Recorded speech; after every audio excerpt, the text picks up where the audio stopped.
అని అర్థమైంది నేను చెప్తా కదా. అవును మీరేనా, అంతేగాని చట్టాన్ని చేతిలోకి తీసుకొని అటువంటిది ఏం లేదు ఎస్ఐ గారు. ఓకేనా, మీరు తీసుకో.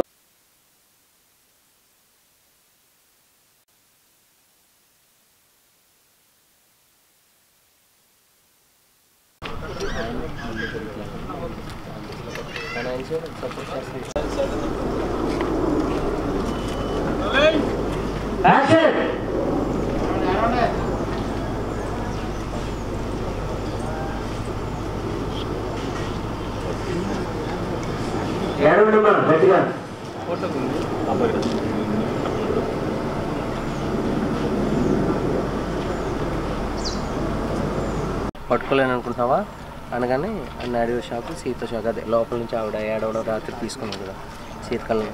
ఏంటి షాకింగ్గా ఉందా? పక్కూరు రాజుగారు అమ్మాయిని చంపేసి కొని అప్పుడు మాట్లాడలేదు. అక్కడి నుంచి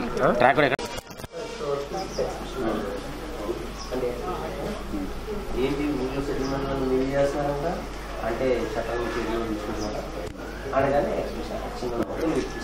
వచ్చింది ఇన్వైట్ చేయడానికి కాదు, ఇన్వెస్టిగేషన్ చేయడం. అది మీరు ఓకేనా?